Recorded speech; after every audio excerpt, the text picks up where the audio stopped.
Rome and get $50 in bonus credit instantly in lineups when you play $5. Win or lose, you'll get $50 bonus credit in lineups just for playing. Guaranteed. Prize Picks. Run your game. Must be present in certain states. Visit prizepicks.com for restrictions and details.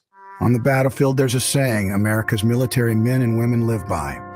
Never leave a fallen warrior behind. Ever. Off the battlefield, Wounded Warrior Project operates with the same goal. Wounded Warrior Project was created to help our men and women returning home with the scars of war, whether those scars are physical or mental. Wounded Warrior Project. We never leave a fallen warrior behind. Ever. Learn more about what we do at woundedwarriorproject.org.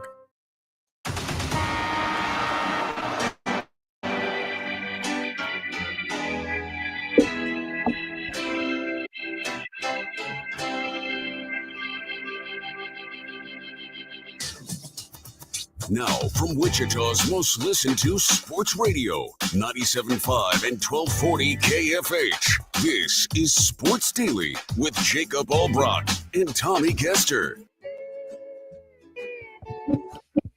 All right, welcome in, everybody, to Sports Daily. It is Jacob Albrock and Tommy Kester here on a Wednesday. And it's a big Wednesday for you. We're getting you ready for K-State football in Ireland. Voice of the Wildcats, Wyatt Thompson, is going to stop by. Our KU Insider Shreyas Laddha is going to stop by, get us ready for KU's opener this weekend against Fresno State. All kinds of good stuff there. The Royals keep streaking. We are getting closer to the final preseason game for the Chiefs. We'll continue our NFL season previews. We'll go to the NFC North, one of the most exciting divisions in football this year. It's all what's on tap, brought to you by the Wichita Brewing Company. Just announced the Kansas Lager Fest. Join WBC along with more than a dozen other breweries for samples and celebration of the crisp, clean brews known as lagers. Go to www.wichitabrew.com to get your tickets now.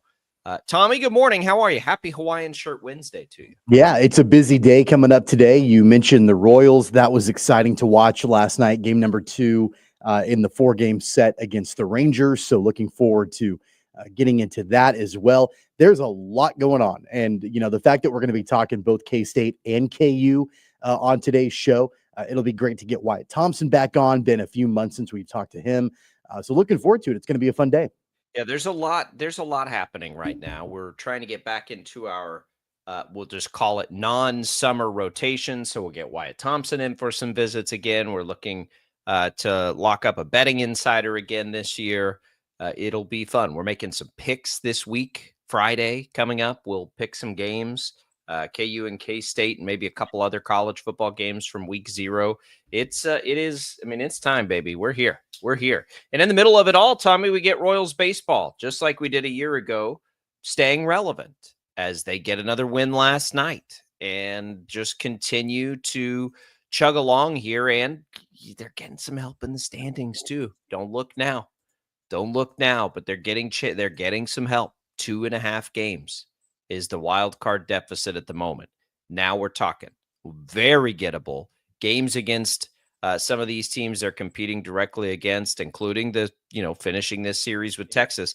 But if you look right now up and down the standings, Tommy, you've got Seattle on a 4-game losing streak. You got Boston on a 3-game losing streak.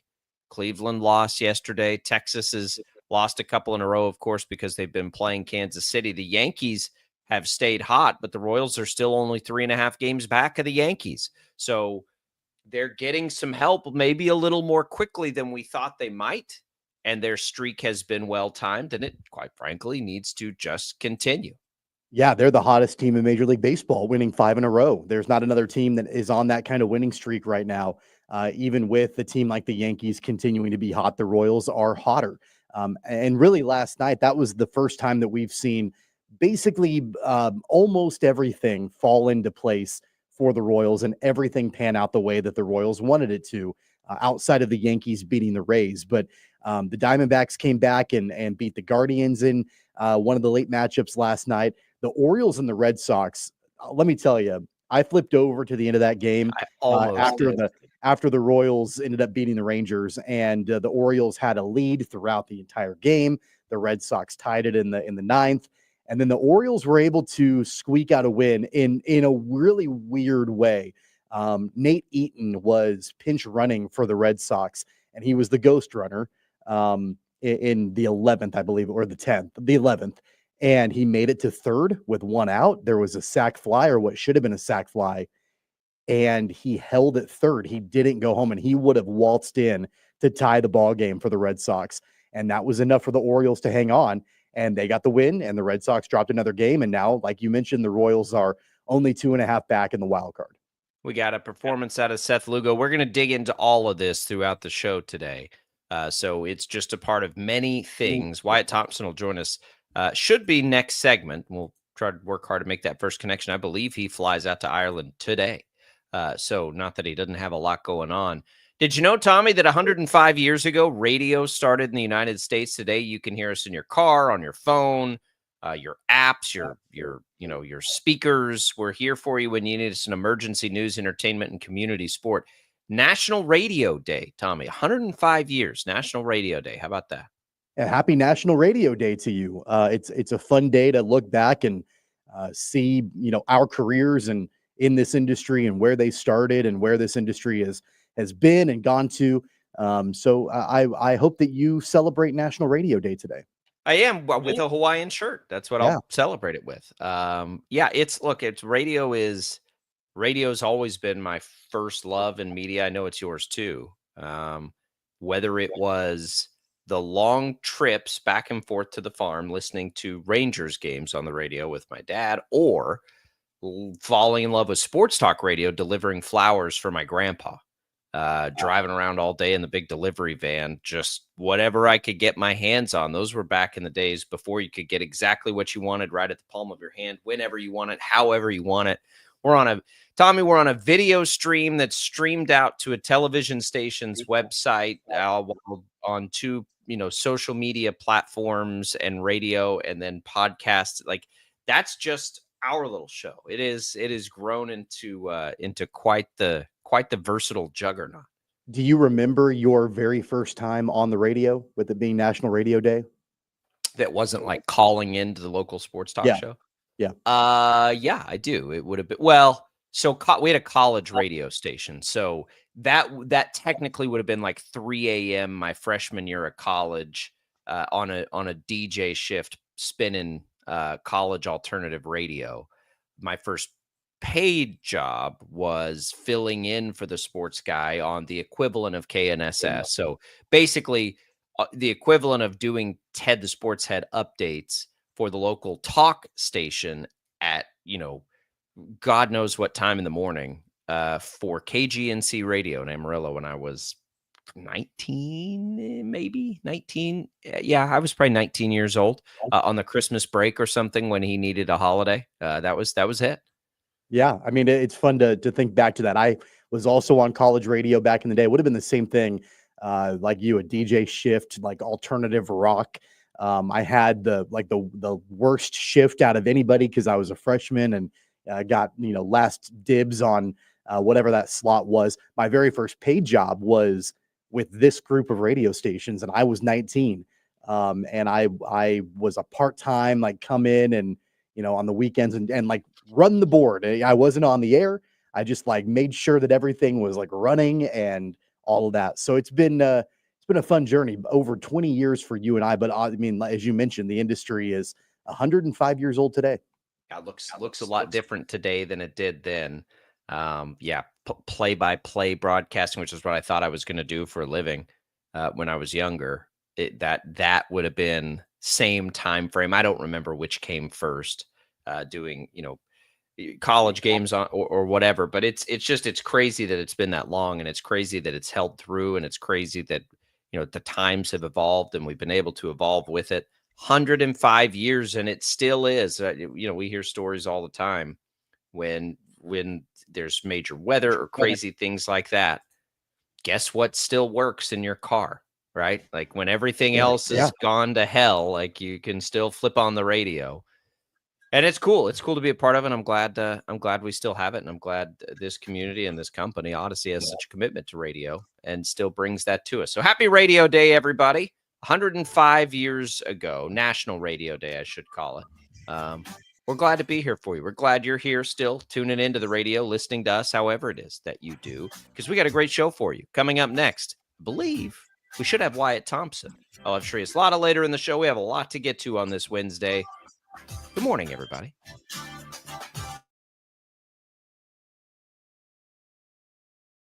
Lightning, hail, tornadoes, flooding. It's the worst of severe weather, and it's coming. Spring brings warmer temperatures, but also dangerous weather conditions. Stay up to date day or night with the Storm Team 12 weather app. You'll get accurate forecasts, so you can plan ahead and stay safe, no matter the weather. Download the Storm Team 12 weather app, brought to you by Stutzman's Greenhouse. The future of television has arrived. Next Gen TV is here with stunning video, movie theater quality sound, enhanced voice clarity, and interactive features, all upgradable for the future. Learn more at watchnextgentv.com.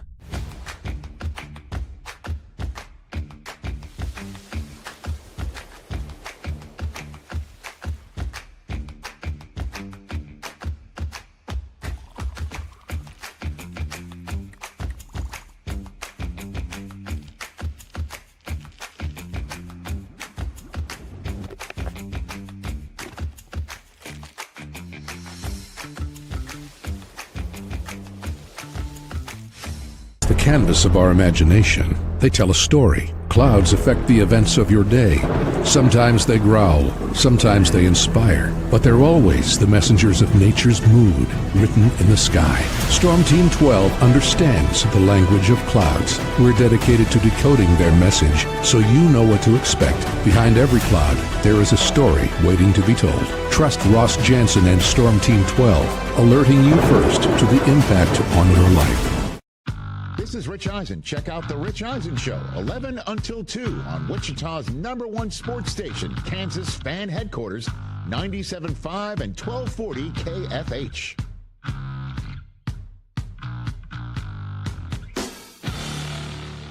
Odyssey is one of the most influential audio and entertainment brands in the nation. You already know Odyssey's iconic local radio brands in Wichita. But did you know Odyssey has the country's best collection of music, news, and sports brands? Odyssey is also a premium podcast creator, major event producer, and digital innovator. Odyssey brings people together across the country and right here in Wichita. Odyssey also delivers meaningful radio and digital audio results. Find out our story and impact at odysseyinc.com/Wichita. Make yourself known now! 831001 in traffic pursuit. Oh my God, here. Investigate TV Plus begins with real people. We investigate stories that impact you and inspire change every day. Something is broken. Real problems. Why are they hiding it? And real solutions. My daughter was dying in front of me. What was your reaction when he said that? Investigate TV Plus, weekdays at 3:30 p.m. on KWCH.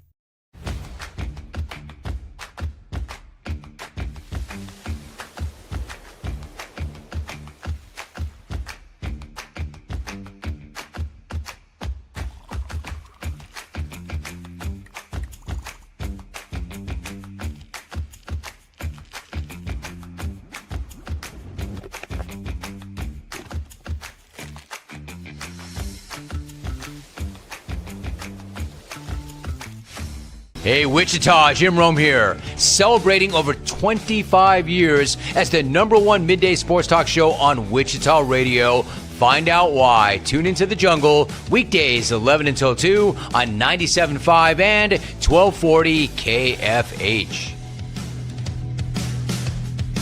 Mornings are busy. We're here to make your mornings better. We report the stories that affect you. 3 more hospitalized from contaminated apple juice just a day after the FDA issue a recall. We're here to make your mornings better. Closing east and westbound lanes of K96 for repairs. With 12 News, you're prepared for your whole day. Scattered thunderstorms across the state into the afternoon. Stay a step ahead with 12 News this morning on KWCH and KSCW.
Talk on KFH, presented by Paramount Plus. You can't count on much these days, but you can always count on Sundays with the NFL on CBS and Paramount Plus, of course, on 12 News Connected, where many of you are watching us right now, as we are joined by Wyatt Thompson. Wyatt, it's good to be back.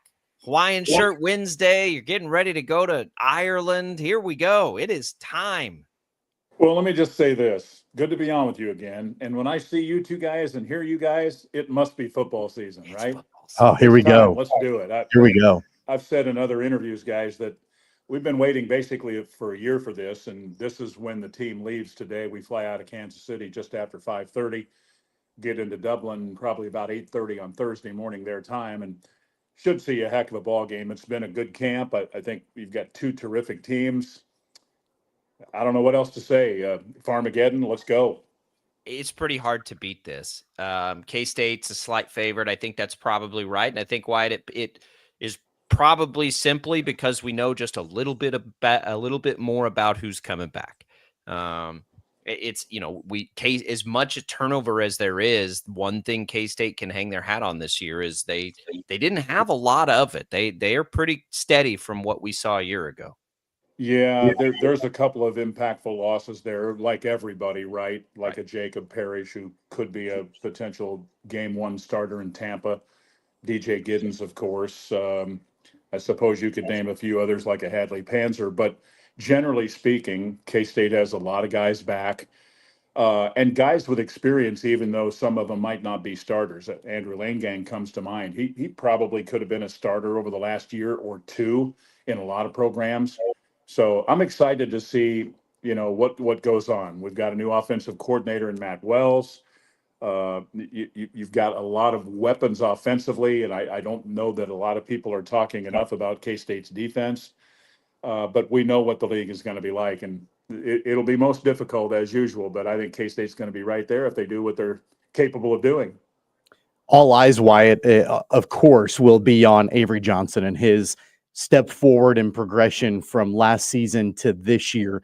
And it's been pretty well documented over the course of the offseason and through practices and all of that the big thing that he's focused on is his decision-making and making that next step in his career where everybody knows his athleticism, his talent, the things that he can do on the field, but being able to clean up some of the mistakes and the turnovers and that sort of thing. What do you expect from him? What do you think that he needs to do to be able to cut down on that this season? Well, it's a good question, and I get asked it a lot. I think the bottom line is, if I'm being totally straight up with you, he has done so many things to make himself potentially a better football player from the end of last year.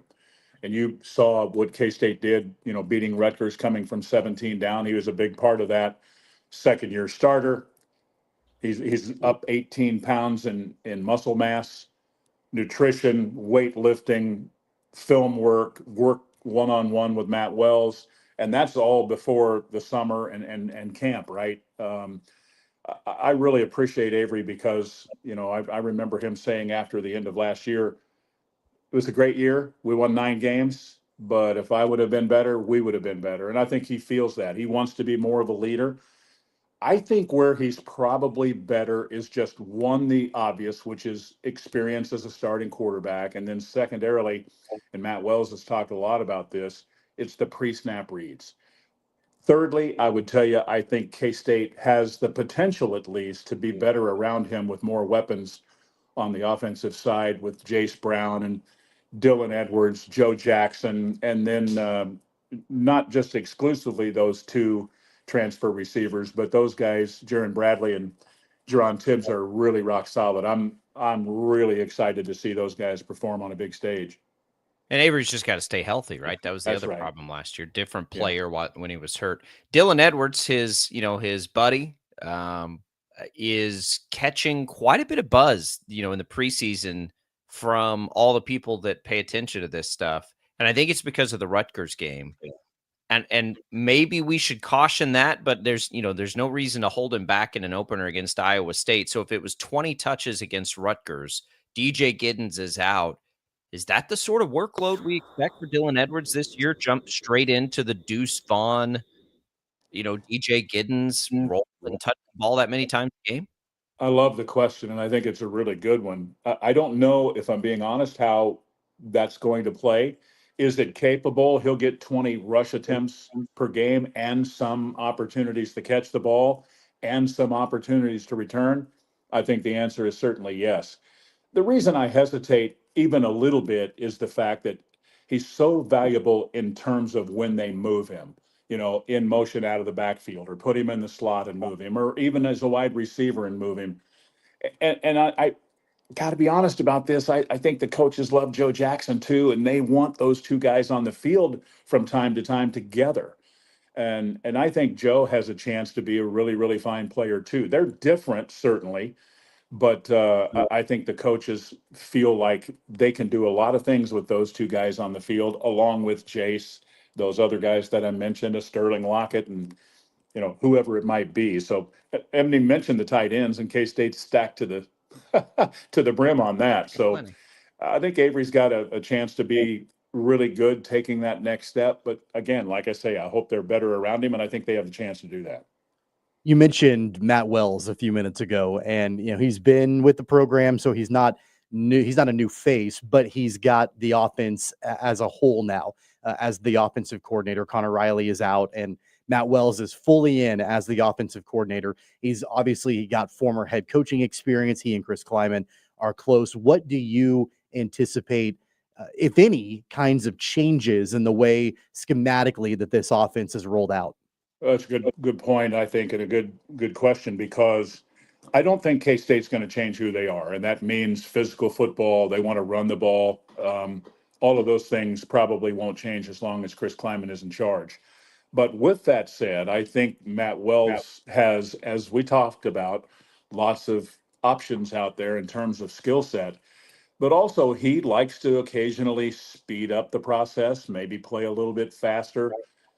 I think you could see K-State as an example. One play, they're going to have 4 or 5 wide receivers. Another play, they may have 3 tight ends on the field, right? But so I do think that there is a chance that they could go a little quicker from time to time. And I think they will probably throw it more than they did a year ago. And why not, right? I mean, if you have those types of weapons, you just don't want to be predictable with it. If they can be non-predictable with that skill set and they protect Avery like we hope that they can, then and you run the ball, all good, right?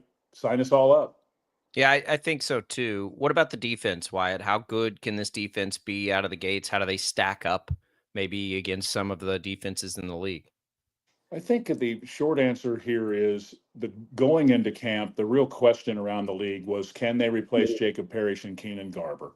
And I think the coaches are really excited about Zayshawn Rich and Donovan McIntosh. Those guys, I think, are younger, don't have the experience, but are really quality players and are learning fast and have handled things honestly in camp and not just in terms of just the knowing the football. They've tried to lead and be a part of that side of it. I like the defense because I like the depth on the front.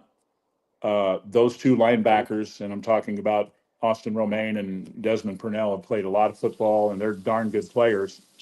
And then you got BJ Payne being basically the captain of that secondary.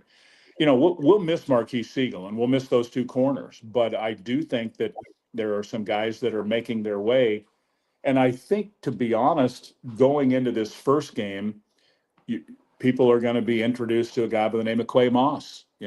He's made his way. We hope to have Gunnar Maldonado available for this game. Probably not with Kobe McAllister. And I bring that up to say this. When those guys are available, along with Asa Newsom, linebacker, and he's close, he could actually play a little. I think K-State's defense will even be better. Where do they stack up into the league? When you talk to people around the league, most everybody says, look at K-State's defensive front. That may be the best group in the conference. And if that is so, I think K-State can make a lot of hay this year. Wyatt, we got to talk about the stakes in this game in Dublin this weekend. I mean, it's as big of a game for potential Big 12 championship hopes for these teams, CFP potentially. Like we're not talking about a cupcake game going overseas to kick off the season. It's got everything with it, right away, right out of the gate. Chris Kleiman and his history with Iowa State is not very good. I mean, let's just be real about it. What are some of the preparations? What are some of the things that they're going to need to do going overseas in this week 0 matchup to try to get the win over Iowa State? Well, I've said this a lot in the last few weeks. I think it's, if you study it, and I know you guys do, both of these coaches have talked about doing their due diligence in talking to coaches about not just the Aer Lingus Classic and Ireland, but anything internationally, whether it's pro coaches, college coaches, guys that have won the Aer Lingus, guys that have lost the Aer Lingus. I think they both feel comfortable with what they've got to do, but both have said, meaning Chris Kleiman and Matt Campbell, the concern is coming back and playing again next week. Regardless of who you're playing, that's difficult because of the time change and all of the miles and what have you. But at the end of the day, I think these two teams are pretty similar in how they want to do things. They're both, they have winning culture. I do think K-State has a little bit of advantage in the speed game. Do they have an advantage with their defensive front? I think one of the real intriguing matchups is going to be K-State's offensive line against Iowa State's defensive front. And I think that will really be key because if you look at it, they struggled, they being Iowa State, last year against the run. They were in the lower third of the league in run defense. That should not happen to them again. And in part because not only of the defensive front, but they were just decimated early last year in their linebacking core, and all of those guys are healthy.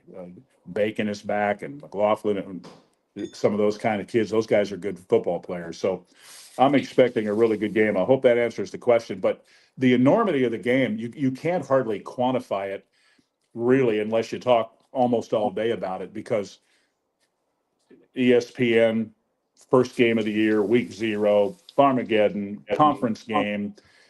K-State's also got road trips to Kansas, to Waco, to Salt Lake City.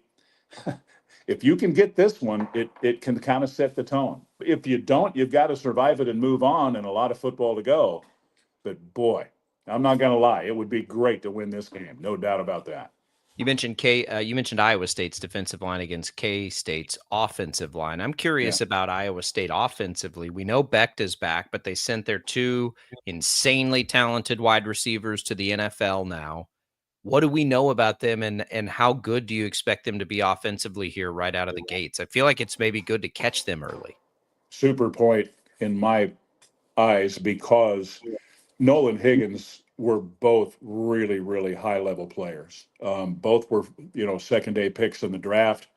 Both had tons of catches, tons of touchdowns, tons of yards, and just had a great rapport with Rocco Becht, right? I think part of that, the slack will be taken up by those 2 really good tight ends. Ben Bramer's back and healthy.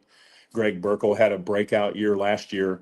But those transfer guys for them will be as important as Bradley and Tibbs are for K-State, meaning guys like Chase Sowell, who redshirted a year at Colorado and then played at East Carolina.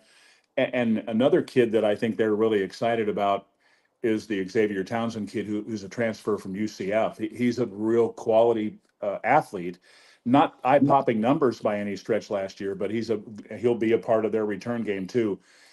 I don't think those guys are going to be what those 2 kids were a year ago. It's probably a little too much to expect that, but I'm thinking that they're thinking Bramer and Burkle will take up a little bit of the slack there. Wyatt, who's going to win the beer drinking contest in Ireland? K-State fans, Iowa State fans. It's one of the great matchups. You know what? I'm not a betting man, and I don't want to make anybody mad, but those Cyclones can party now. I'm telling They you. can drink. Am I wrong? No, I'm with you. I think they're at least a touchdown favorite. Well, maybe. And you know what? If you're second to them, that's still pretty high level, right? Right. I mean, that's big. There's nothing wrong with that. But we've all been to the Big 12 tournament. We know how that goes. We know who's there closing it down every night. Yeah, no doubt. That's going to be so fun. I'm so jealous of you guys. Wyatt, enjoy the trip. I don't know if you've ever been. It's going to be fantastic. We're going to have great football. Everybody in the country is going to be watching this. What an opportunity for Avery and the Cats, but Avery especially, to really plant his flag this year. I'm so excited for it. And we'll be talking about it here next week when you guys get back, and hopefully it's a win and off to the right track. Bright and early on Monday morning, right? We'll break it all down. Let's hope we're talking about a W, fellas. Great to talk to you. We'll hear it all right here on your home of K-State football and K-State athletics, KFH. Wyatt, safe travels. Thank you, guys. Appreciate it very much. Thank you.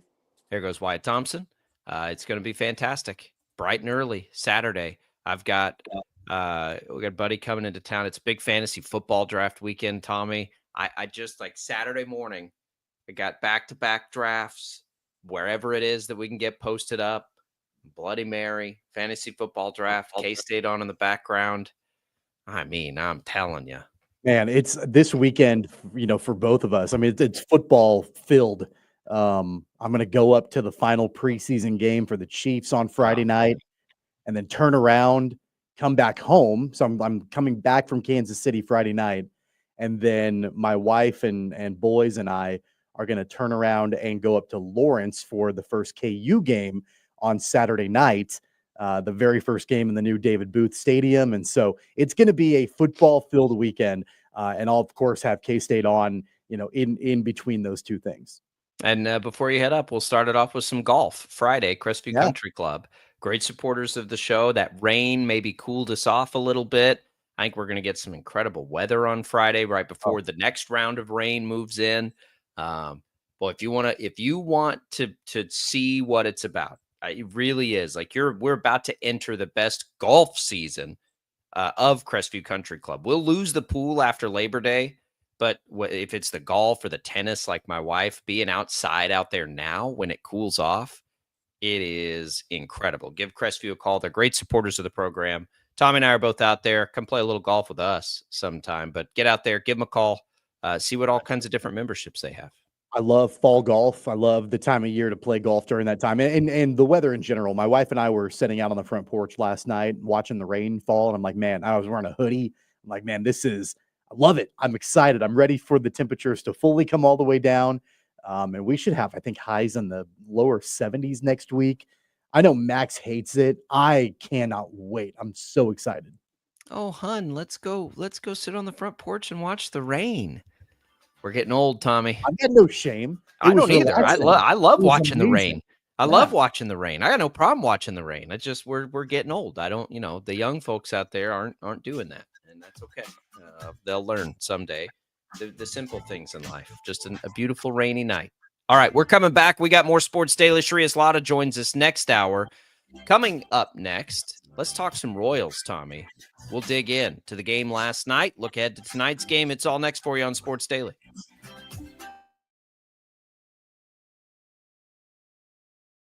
Lightning, hail, tornadoes, flooding. It's the worst of severe weather, and it's coming. Spring brings warmer temperatures, but also dangerous weather conditions. Stay up to date day or night with the Storm Team 12 weather app.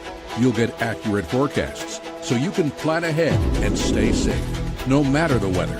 Download the Storm Team 12 weather app, brought to you by Stutzman's Greenhouse. The future of television has arrived. Next Gen TV is here with stunning video, movie theater quality sound, enhanced voice clarity, and interactive features, all upgradable for the future. Learn more at watchnextgentv.com.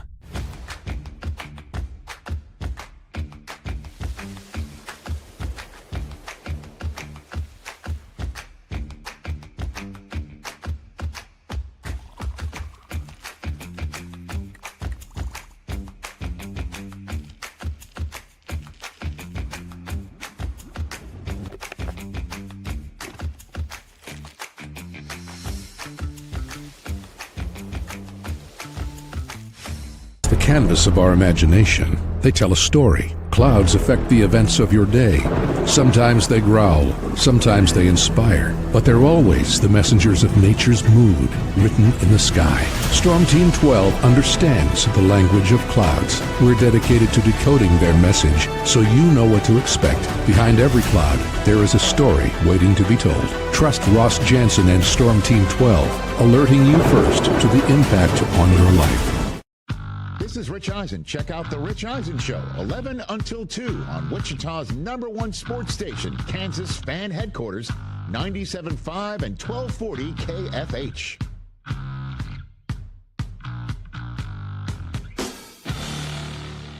Odyssey is one of the most influential audio and entertainment brands in the nation. You already know Odyssey's iconic local radio brands in Wichita. But did you know Odyssey has the country's best collection of music, news, and sports brands? Odyssey is also a premium podcast creator, major event producer, and digital innovator. Odyssey brings people together across the country and right here in Wichita. Odyssey also delivers meaningful radio and digital audio results. Find out our story and impact at odysseyinc.com/Wichita. Make yourself known now. 83-10-01 in traffic pursuit. Oh my God, here. Investigate TV Plus begins with real people. We investigate stories that impact you. And inspire change every day. Something is broken. Real problems. Why are they hiding it? And real solutions. My daughter was dying in front of me. What was your reaction when he said that? Investigate TV Plus, weekdays at 3:30 p.m. on KWCH.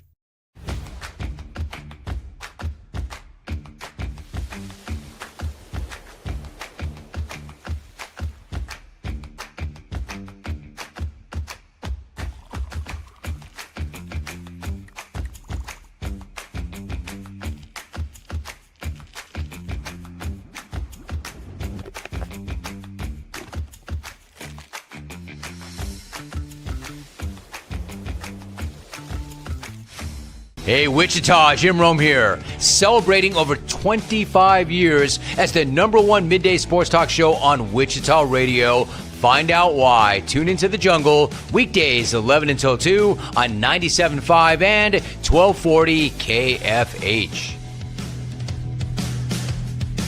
Mornings are busy. We're here to make your mornings better. We report the stories that affect you. 3 more hospital lies from contaminated apple juice just a day after the FDA issue a recall. We're here to make your mornings better. Closing east and westbound lanes of K96 for repairs. With 12 News, you're prepared for your whole day. Scattered thunderstorms across the state into the afternoon. Stay a step ahead with 12 News this morning on KWCH and KSCW.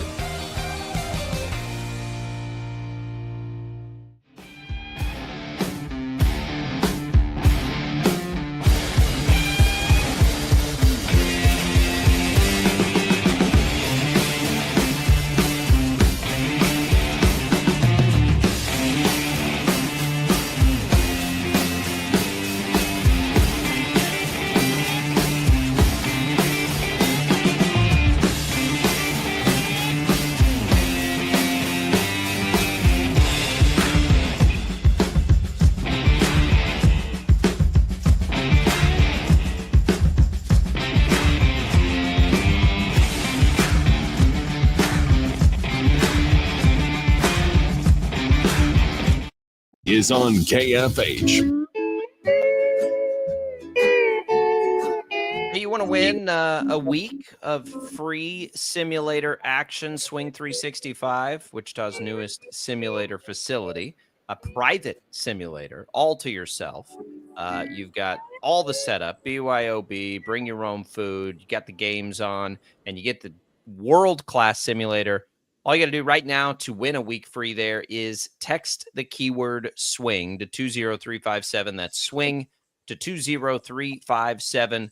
Good luck, everybody. Swing 365. I was there yesterday, by the way. I did. I in there yesterday. I did. I was there for about an hour. Got in a quick 9 holes, and then I just went to the range, quote unquote. But it was fun. I enjoyed it. It's climate controlled and comfortable and cozy, and had a great time. It'll be nice in the winters when that's going to be nice, to be quite honest with you. Austin says on YouTube, best time of the year, college football, Kansas State Fair in a couple of weeks. That does always signal the start of football season. I will be out there Tuesday in the K-Witch booth, Tuesday of the fair. So come say hi. It'll probably be the kind of the middle part of the day, right after I leave the radio, I think. And then, Tommy, we will be out there the second Saturday of the fair doing some special programming with Wichita State. Yeah, it's called, I believe, Shocker Saturday. So that's the main Saturday of the fair, I believe. A special 1-hour show that you will get to be hosting with our good buddy Kevin Saul. And Mike Kennedy will be a part of it. Interviews with the coaches at Wichita State. I know Brian Green's a part of it, and Terry Nooner and Christy Breadbinner. So it'll be a good time. A special 1-hour show on KFH, and looking forward to being a part of that. So get out there, get out to the fair, say hi. We'll see Austin out there, it sounds like. All right, Tommy, let's talk some Royals, which, by the way, you can hear right here on KFH tonight, 6:30. The coverage begins, or kfhradio.com. You can also listen on the Odyssey app. And you're going to be listening to see if the Royals can make it 6 straight wins. They get the win last night. Seth Lugo, Tommy, I mean, the headline of this game is, of course, that they've won their 5th straight. The secondary headline, the sub-headline, is that Seth Lugo, I think, looked a little more back to himself. Now, full disclosure, I did not get to the game. I was out chasing kids and then at like an HOA meeting until probably, I think it was the 7th inning. So I missed Lugo's start. So I was feverishly like checking back to the highlights, looking at his box score. It seems like it was at least closer to normal. And then, of course, I got locked in for all the fireworks late in the game as the Royals scored a bunch of runs late and took the lead and held the lead for the game. But it's that time of year. Again, the first headline is that they won the game. Quite frankly, this time of year, you don't care how it comes. But, boy, it feels a whole lot better when you can look at Seth Lugo getting into the 7th inning and being respectable. Maybe he's not hurt. Who knows what it was? Be the best news ever for Kansas City. Because if Lugo's right, Tommy, now when you look at this thing and you look at that rotation, and we're looking at a very stable Noah Cameron and a very stable Michael Wacha, and Bergert's been nice, and we'll see what Lorenzen, he's going to battle through for you. Now you're feeling really good about it, because if nothing else, when you've got that, when you're locked in with a rotation the way the Royals are, it makes a losing streak less likely, right? You're probably going to get good to great pitching most nights. That's how you do this thing. Like you're in every game when that's the case. Yeah, going back to Lugo last night, he looked okay. He didn't look phenomenal, but he looked better than his previous 2 starts, which, that's all really you can ask for at this point, because I think most Royals fans were about to fall off a cliff with the way that Lugo had been pitching. And so the fact that he was able to stabilize it at least somewhat, he gave up a couple runs early, but then really settled in. And I think the fact that really even more than the runs he gave up, even more important than that is how deep he went into the game. He went 6 1/3 into the game. And that's, I think, essential. If he wasn't right physically, if there was something going on health-wise with him, there's no way he would have went 6 1/3 in that game, regardless of the box score. If he had, thrown up zeros left and right and struck out a bunch, but only went 4 innings, then you start to have questions about, okay, is he actually okay? What's going on here? Can he actually get deep into a ball game? But the fact that he worked his way into the 7th, I think that tells you more about his overall level of health than even the number of runs he gave up and the number of strikeouts and all of that. He looked okay. He looked better. And hopefully he's turned that corner and he can settle back in down the stretch. The one of the great things about the win too is that the Royals were able to get the late Bobby Witt home run. And then it was a Zerpa Schreiber game, 2 critical pieces to their bullpen, but it preserves in a stretch of games where they don't have a day off until next Thursday. You got to preserve Ursig and Estevez, essentially giving them a night off. That's also pretty critical, in my opinion. We were texting as it was happening. Bobby Witt Jr. hits that home run, and it's like, man, I hope he sits Estevez back down. It was even a save situation. Yeah. The chances of it were 50-50 at best, but I think Contreras sees the same thing. Like, boy, if I could save him now, if I could save him tonight as we're trying to climb back in, that could be huge. 3 runs, you feel comfortable with it. And they were able to do that last night. And that, again, that makes you feel better for tonight's game. Now they're rested. I was surprised. I texted you that I was a thought little surprised. It was the right call. It was the right move. You said, hopefully they can set Estevez down. And I was like, yeah, I'm pretty sure Q will still throw him. And then there's Schreiber with a 3-run lead. And that was Schreiber's first save opportunity of the entire season. But I like that. I mean, I like that strategy. And that's something that I know some Royals fans have been frustrated with, is the use of the bullpen, and specifically the use of Estevez by Matt Quatrero, and the fact that he didn't pitch and the fact that he made that decision. And I think due large in part, as you mentioned, to the fact that they don't have an off day for another 8 days, saving his arm in a more high leverage situation. I mean, that's the right call. I was surprised that Quatrero made that call, though. If they had a day off Thursday, Estevez is in that game, I think. But we're looking at this thing big picture. And Estevez he's leading, I think, still leading the league in saves. He's set his own career high. But I think everybody is pretty comfortable with, like, Estevez can be shaky. Most of the time this year, it's just come in the non-save situations. This was a save situation. This would have lined up to his normal routine. I'm sure he would have been fine last night. But he's not Mariano Rivera out there. Right. So if you can help him, help him. He has been far more than I thought he would be for the Royals. He's been really good. He's had moments, and they have to, like, you've got to leave that back end setup for, I mean, you're playing the Tigers in Detroit in a tie game in the 7th, maybe you're up 1. Like, you've got to make sure those guys are available there. And now they've done that. We know they can pitch back-to-back nights. We know they can pitch 3 nights in a row if they have to. You're setting yourself up to be able to do that now by doing that last night and taking that small opportunity.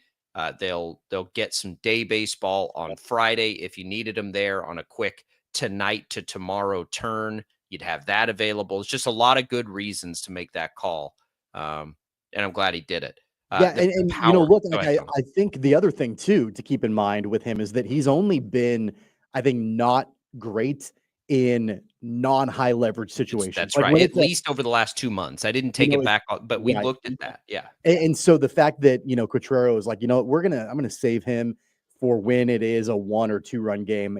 That's been the way that it's, I think, worked out the best for Estevez, especially as of late.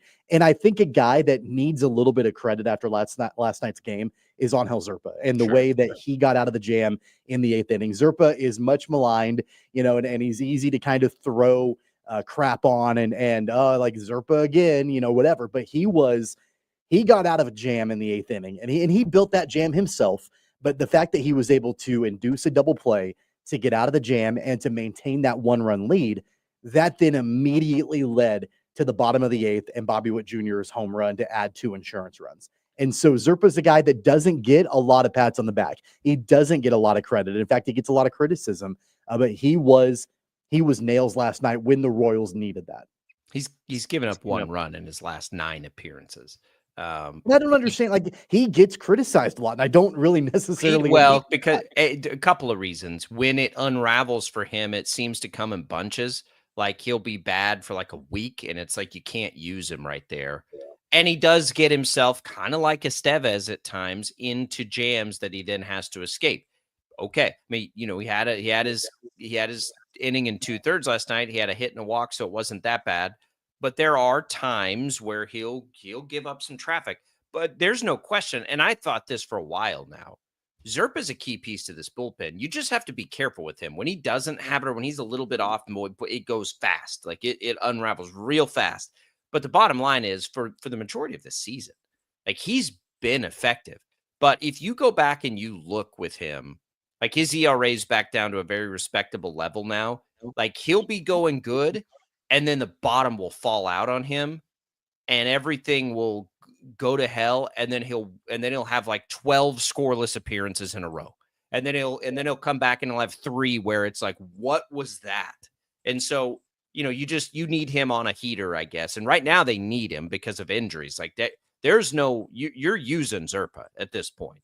You just, you hope you can pick your spots and it's the right days for him, but he's got to be there for them down the stretch. He's probably right now, he's probably the fourth or fifth option out of the pen. You've got your back end and you've got Lynch and Schreiber. Yeah. So he's right there. Like, he is one of those critical pieces to that bullpen. There's no doubt about it. Everybody's gonna talk about, rightfully so, the Bobby Witt Jr. home run, the insurance runs, his 100th career home run. I mean, it was a bullet to center field. I mean, he crushed that baseball. But on top of that, and rightfully so, like, I want to give Bobby Witt Jr. his flowers. Absolutely. Another home run from Mike Yastrzemski. Like, that was such an under the radar acquisition from JJ Piccolo at the deadline. And he's been their full-time leadoff guy. And he just continues to deliver game after game. It's been good for he and Jonathan India. It's been an incredible, and don't overlook what Vinny Pasquantino has meant for a long time. Like, his ability to drive in runs, he's back, all the way back. He is so dangerous in this lineup. This is the offense. It took him a long time to get there for whatever reason. This is far more of the offense we thought we'd see for the entire season. It just took a long time to get there. Royals play tonight. It's another 6:40 first pitch. Noah Cameron tries to keep going, making it 6 in a row. I got to tell you, as a Rangers fan, Kumar Rocker has been no bueno. They got a big opportunity to score a bunch of runs tonight again here. Rocker's got good stuff. Boy, he is just, they got a chance here to score with Cameron. And the fact the Royals are fortunate that Jacob deGrom is not going to be pitching. He's skipping his scheduled start tonight. And so the Royals avoid him. I texted you last night that it looks like the Royals are going to avoid Tarek Skubal this weekend when they play the Tigers. Like, so things are lining up. There are a lot of things that the dominoes are falling. Where it's kind of a lot of these things are in the Royals' favor. Now they've just got to go out and take it. They've got to take advantage of these situations in front of them. And I like the fact that, as you just mentioned, they've got Cameron on the bump tonight. It's almost even money. Royals and Rangers. I can't quite figure that one out today. But the Rangers are cooked. The Rangers are cooked. Take advantage if you're the Royals right now. Kick them while they're down. Breaks my heart, but it is the truth of the situation. All right, next hour, we've got Shreyas Laddha in. We're going to preview the NFC North as well. We got all kinds of fun stuff. We'll check in from Chiefs camp yesterday. Anything stand out to us? We've got what the coaches are saying. It's all coming for you in another hour of Sports Daily. Thanks to Prairie Fire Coffee for keeping us fueled up here on a beautiful Hawaiian Shirt Wednesday. It's all Brockton Caster. We're coming right back.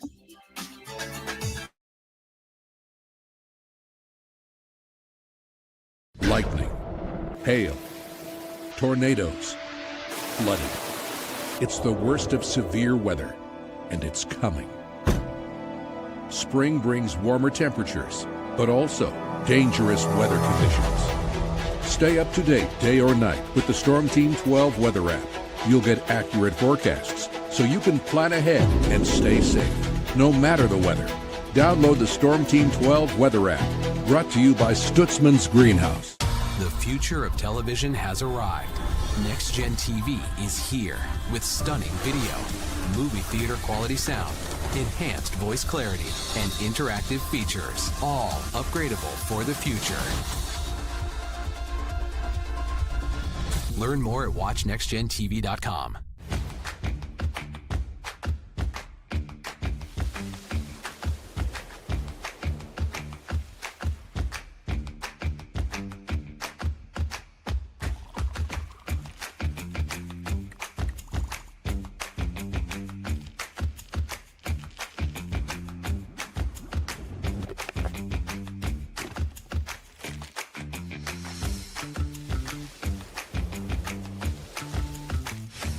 Canvas of our imagination. They tell a story. Clouds affect the events of your day.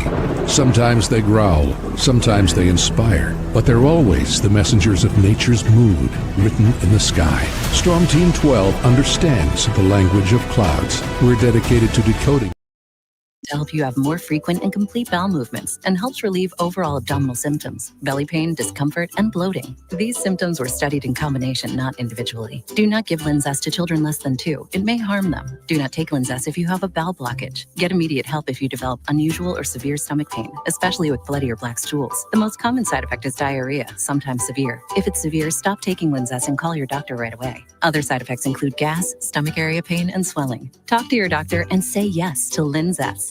Learn more at linzess.com or call 1-800-LINZESS. It's been a rough summer on our lawns, and it's already time to start thinking ahead.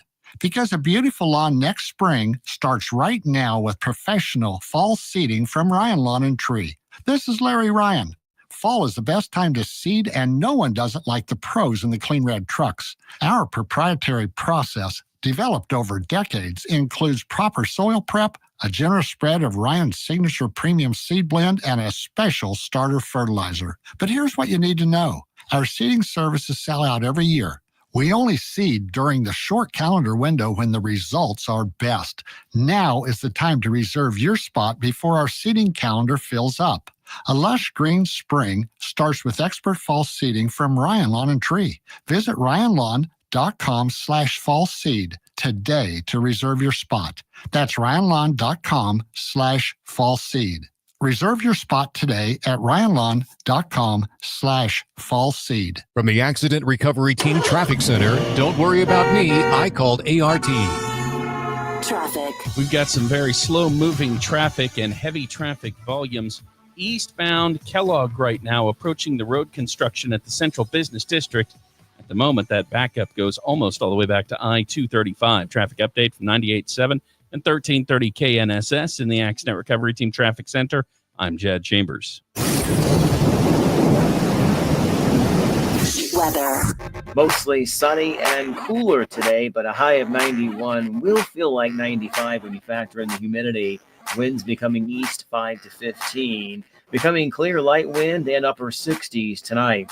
Mostly sunny on both Thursday and Friday with highs in the lower 90s. Turning much cooler this weekend with showers and storms. That's your forecast from Storm Team 12. I'm meteorologist Jake Dunn. The JR Sport Brief on the Infinity Sports Network. Jordan Love, you really got to look at this guy. This is not time to ring an alarm bell. But from the beginning of last season down in Brazil, it's like his leg injury, and he was able to come back quick. But then before that, it's a concussion or it's his arm. I am hoping that Jordan Love can go through an entire season unscathed for the most part. And we know he's going to get hurt. Everybody gets banged up. JR Sport Brief, weekdays at 5 on KFH. He digs, he turns, he dives. It is a touchdown. It is a touchdown. The NFL is on Westwood One. Uncorks a deep ball downfield into the end zone. A crowd is there, and it is caught.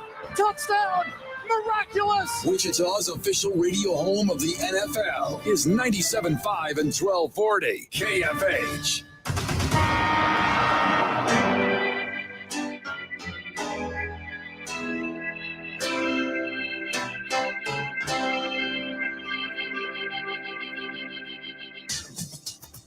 Now, from Wichita's most listened to sports radio, 97.5 and 1240 KFH. This is Sports Daily with Jacob Albrock and Tommy Kester.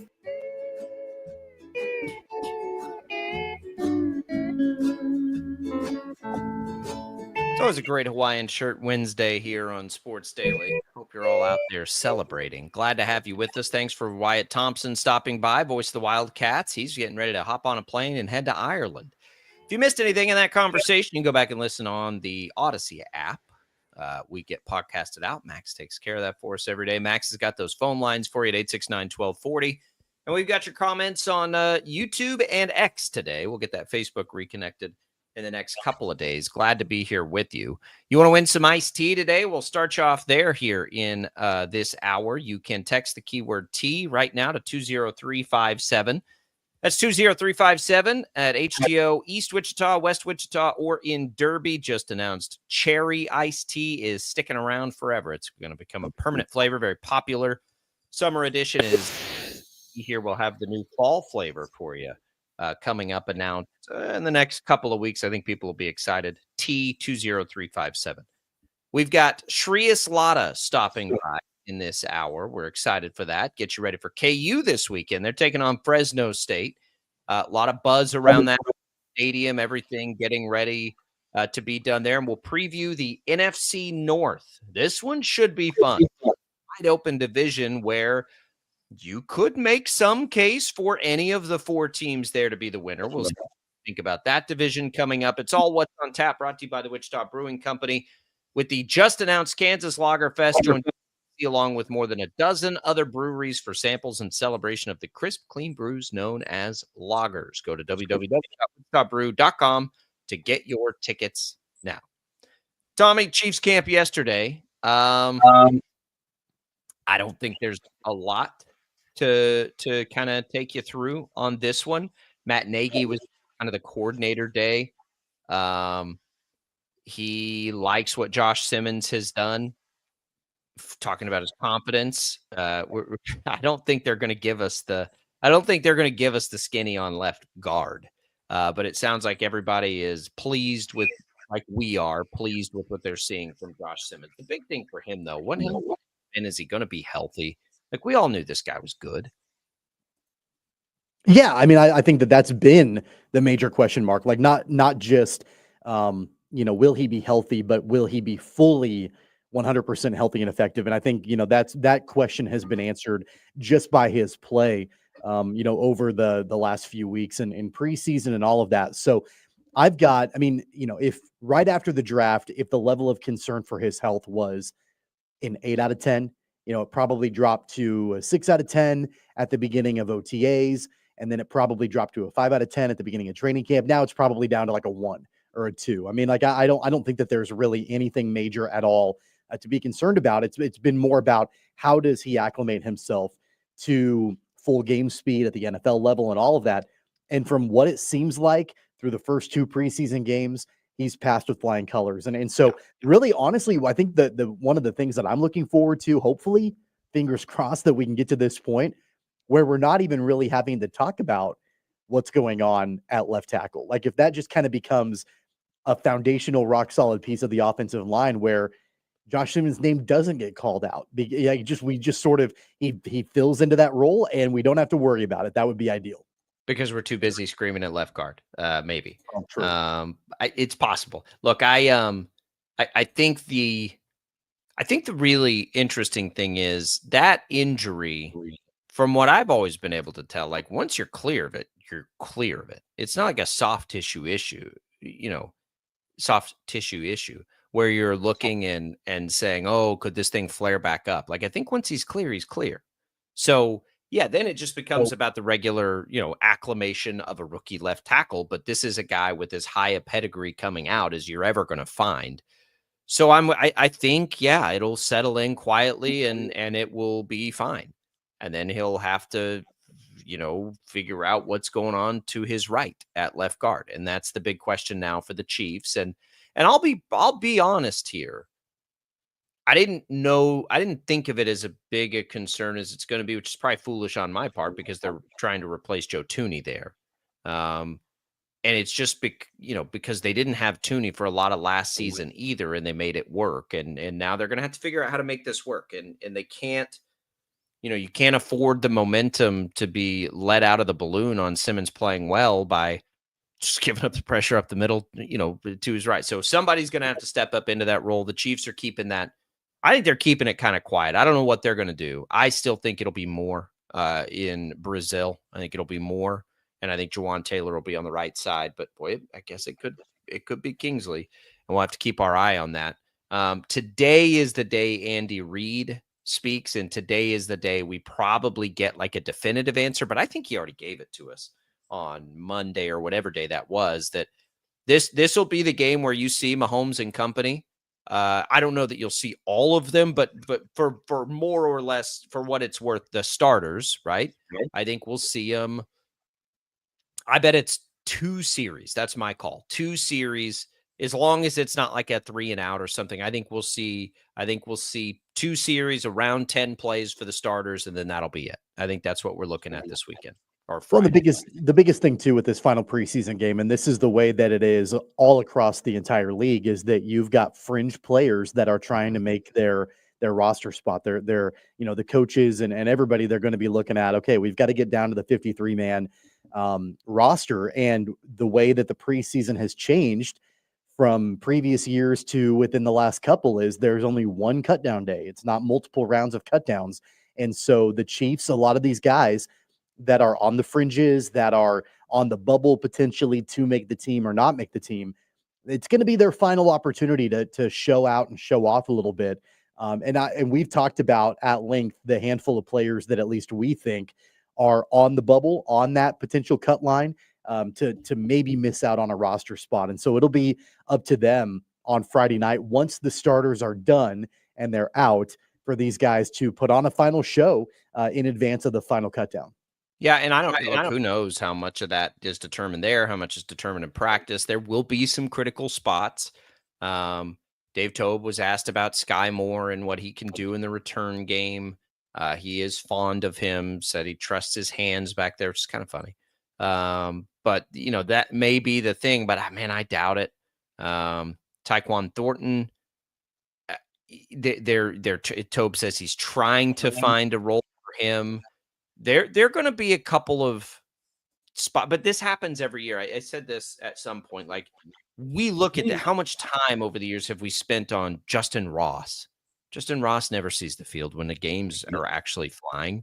So I think for these particular decisions, and most of us are looking at running back and receiver and maybe tight end, and how does that all sort itself out? The reality has always been you've got Isaiah Pacheco and Kareem Hunt early on.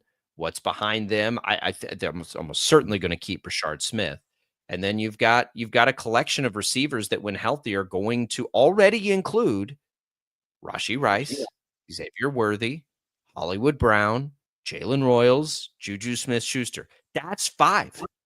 You're not the Chiefs won't need more than that, except for guys that can help in special teams or whatever. So as much as we all may be enamored with Tyquan Thornton, right, and his ability to get down the field, it'll be a problem for the Chiefs if he's a significant contributor. They'll have a handful of plays for some of these guys. Thornton probably has the advantage on insertion to make one big play a game, or maybe Sky Moore has the advantage in special teams because he's done it a long time for Dave Tobe, or Nico Remigio on special teams because he's done it a long time. Yeah, I don't know. I think it's in Remigio. I mean, I think that if I had to guess right now, I think Remigio will get a roster spot, and that'll make 6. And then I don't think it's going to be Thornton and Moore on the active roster. I think that as much as Dave Tobe may trust Sky Moore's hands, and that is kind of funny, I think that the experiment is done and should be done. I'd keep Thornton. So we can have a little. I don't want to call it having fun, because these are guys' livelihoods, and that seems cruel. But I would bet you that it's not Remigio. My biggest concern, I'm going to be honest with you, my biggest issue with when Sky Moore had that big old return in the second preseason game was, and that might be enough for them to want to keep him around for another didn't he year. have a huge return in one of the Super Bowls too, or did. Something? Yeah, like 3 years ago, 2-3 years. Like, yeah, great, cool. But like, he had fallen out of favor big time, as we all know. And I didn't want this like one big return in the second preseason game to be like, oh, well, now we need to keep him because look at it. He did, like, I didn't want the blinders to be on. Like, look at the entire body of work. Look at everything from day one. We all need to find someone to sports hate as much as Tommy sports hates Sky Moore. I trust Dave Tobe, whichever guy he wants. I don't care. Again, like, to me, it's irrelevant. They're not going to return. They're not going to return punts. I used to love Sky Moore. I loved Sky Moore to be the wide receiver 1 forever, like 4 years ago. But yeah. I was intrigued by him. I just want the punt returner to catch the ball. They're not going to return any punts anyway. Like, they don't return them, just catch it. Like, I just, whatever Dave Tobe wants. And then I think it's Rashard Smith, and it will be interesting when it happens, and then we'll forget about it and not care once the games actually start being played. All right, when we come back, NFC North preview. Here on Sports Daily, we continue to take you through the divisions. This is one of the best. That's next.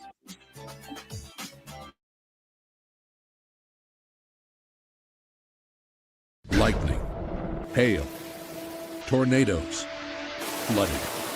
It's the worst of severe weather, and it's coming. Spring brings warmer temperatures, but also dangerous weather conditions. Stay up to date day or night with the Storm Team 12 weather app. You'll get accurate forecasts so you can plan ahead and stay safe, no matter the weather. Download the Storm Team 12 weather app, brought to you by Stutzman's Greenhouse. The future of television has arrived. Next Gen TV is here with stunning video, movie theater quality sound, enhanced voice clarity, and interactive features, all upgradable for the future. Learn more at watchnextgentv.com.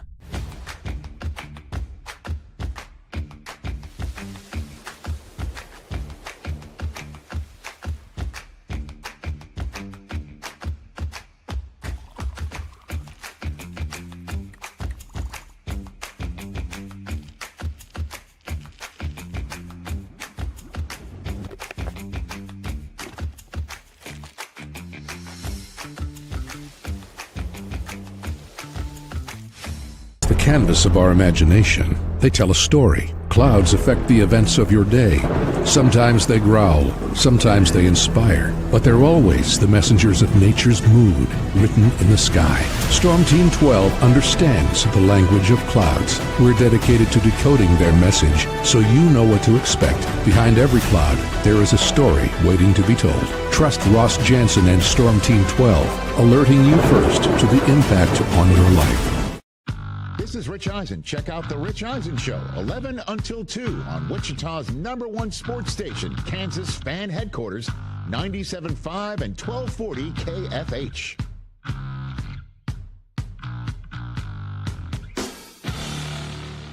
Odyssey is one of the most influential audio and entertainment brands in the nation. You already know Odyssey's iconic local radio brands in Wichita. But did you know Odyssey has the country's best collection of music, news, and sports brands? Odyssey is also a premium podcast creator, major event producer, and digital innovator. Odyssey brings people together across the country and right here in Wichita. Odyssey also delivers meaningful radio and digital audio results. Find out our story and impact at odysseyinc.com/Wichita.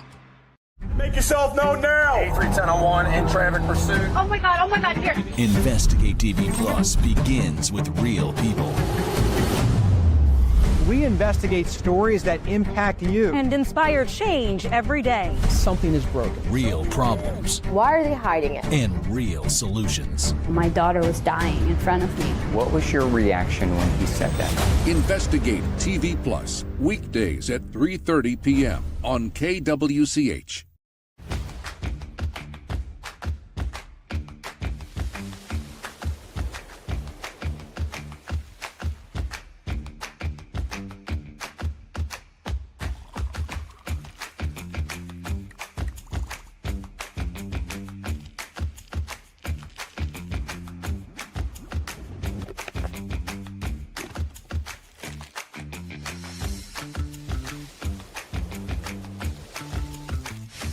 Hey, Wichita, Jim Rome here, celebrating over 25 years as the #1 midday sports talk show on Wichita Radio. Find out why. Tune into The Jungle, weekdays 11 until 2 on 97.5 and 1240 KFH. Mornings are busy. We're here to make your mornings better. We report the stories that affect you. 3 more hospitalized from contaminated apple juice just a day after the FDA issued a recall. We're here to make your mornings better. Closing east and westbound lanes of K96 for repairs. With 12 News, you're prepared for your whole day. Scattered thunderstorms across the state into the afternoon. Stay a step ahead with 12 News this morning on KWCH and KSCW.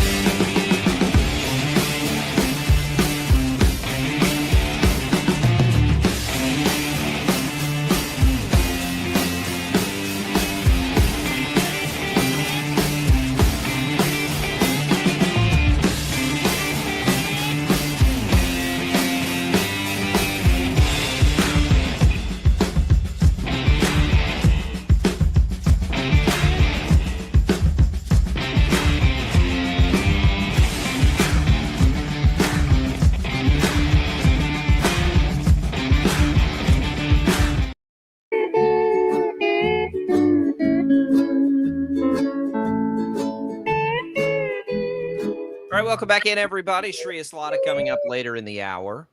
So stick around for that, KU fans, as we get you ready for the Fresno State game. We are getting you ready for the NFL season. We continue our divisional previews here on Sports Daily. And we move up to the NFC North. Tommy, you could tell me this is one of the this is probably the only division. Yeah, this would be the only division that you could tell me any order of finish. And I would say, okay, I could see it. I mean, there's any order of finish, and that includes the Chicago Bears. There could be any order of finish here, and I'd be like, all right, I you could talk me into it. This one should be, as far as top to bottom, the best in football this year. Yeah, it's a 4-team race. Literally any of these teams could win the division. Now, the favorites are going to be the Lions for good reason, but every single one of these teams can probably lay a claim to saying that they could win the division. And I think it's the most talented from top to bottom. It's the best from top to bottom. And it's probably the most difficult to figure out as well. Yeah, I think, look, there's going to be a case to be made for the NFC West also, where you could have any order of finish on the table. I think surprisingly, the AFC West, the problem is the Chiefs have such a stranglehold on it. But when you talk about talent up and down, Geno and Pete Carroll going to the Raiders, they draft Genty, they have Brock Bowers. Like they're probably better than people think. I think they've got a chance to actually win some games this year. But this is the one where these teams all seem to be pretty good. It's hard for me to not be excited about the prospects of Caleb Williams with Ben Johnson. Ben Johnson's the reason, I think, in the legitimacy. Now, we've never seen him be a head coach, but he's been the number one guy, the number one candidate for everybody for 3 years now, as far as the NFL coaching cycle every year. And this is the spot he picked. And I think that's important. He picked this spot, which means he believes in Caleb Williams, or he wouldn't have picked this spot. I think they've done a really nice job collecting talent. I don't know that they'll be able to run the ball as much as Ben Johnson maybe is used to running the ball, but I also think their defense is pretty good. I am not going to pick them last in this division. I'll tell you that Chicago will not be my fourth place finisher in this division. Will they be yours? No, they won't be. In fact, I think I have the Vikings finishing last in the division. And that's literally only because JJ McCarthy is a complete unknown. Yeah. We just don't know. And by last, I mean, I think that they could be around 500. Right. I don't think that they're going to be 4-13 or anything like that. I think it's going to be a highly competitive division, and there's not going to be much separation, I don't think, between the first team in the division and the fourth team in the division. The other thing, too, is that there are question marks at wide receiver with the Vikings right now.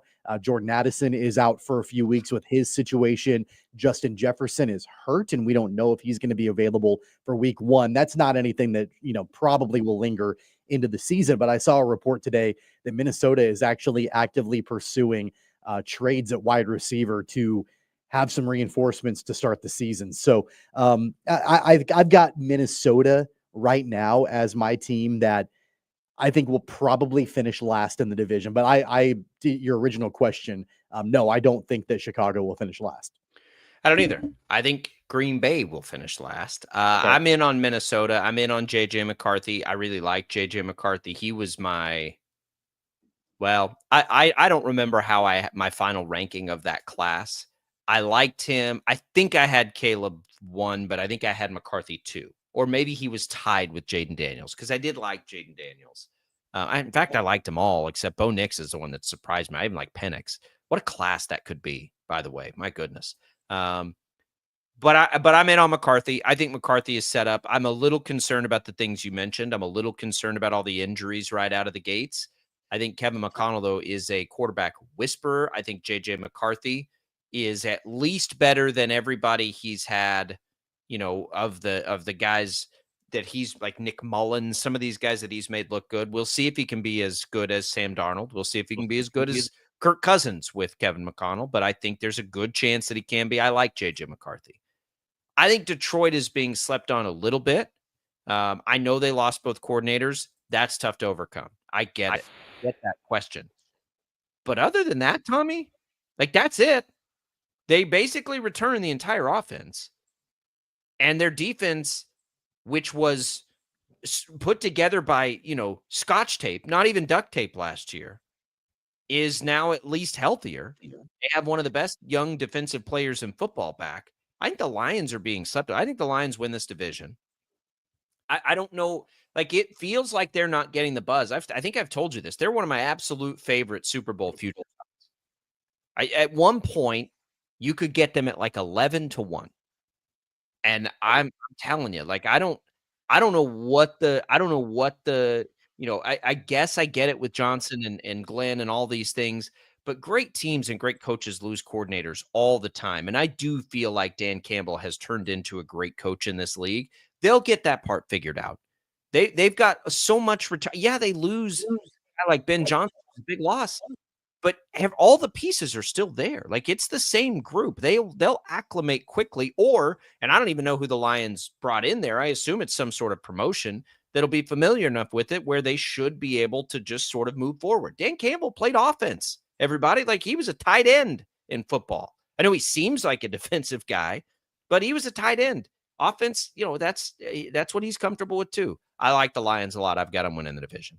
I think the Lions are vulnerable. I think if this is the year that another team in the division can because of the coordinators, dethrone them, just literally because of the coordinators and the transition that you've got to look at as a team when you're replacing Ben Johnson and Aaron Glenn, who both were fantastic coordinators in their own right, both leaving in the same year.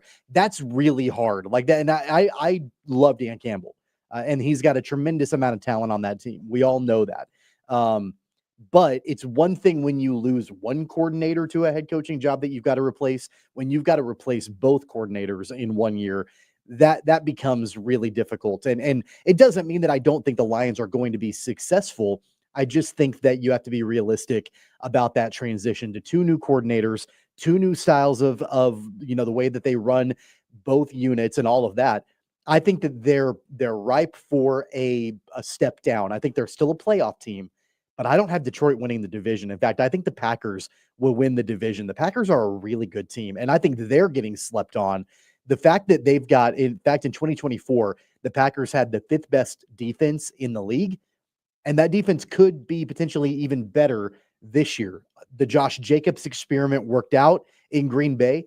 He's back this year, and they drafted Matthew Golden, who I like a lot, to be another pass-catching option for Jordan Love. I think the Packers can win this division. I think the Lions and I think the Bears can both be wild card teams. I think they can all win the division. Well, I think they all can win the division, but the way that I've got it ranked out right now is Packers 1, Lions 2, Bears 3, Vikings 4, and I think that all but the Vikings will make the playoffs. I've got it Lions, Vikings, Bears, Packers, which is crazy because the Packers always win 10 games. The Packers are fine. They're the ones with all the injuries that are scaring me. Jordan Love's got a hurt thumb. Golden is like the healthiest receiver that they have. They have all these guys. Josh Jacobs, they're going to run him into the ground early, which he's equipped really for. Good. He was really good. That's why he's there, right? Yeah. I get it. But is that going to hold up? The thing I think that gets the most interesting in this division is how are all the defenses. Last year, Minnesota was really good. I think they have one of the great coordinators in football. Green Bay was a highly underrated defense, and Detroit's healthy now. I think all 4 defenses are good, and I think all 4 offenses have a chance to be elite. Like this to me, top to bottom, is the best division in football. I'm with you. And I think that on top of that too, I mean, we haven't really talked much about Chicago. I think they've got probably the largest swing where they could be either absolutely great or they could be really good. Like, I think we kind of know where the other 3 teams, at least talent-wise, are. There's a lot of unknowns with Chicago just simply because it's the first time we're going to see Caleb Williams paired up with Ben Johnson.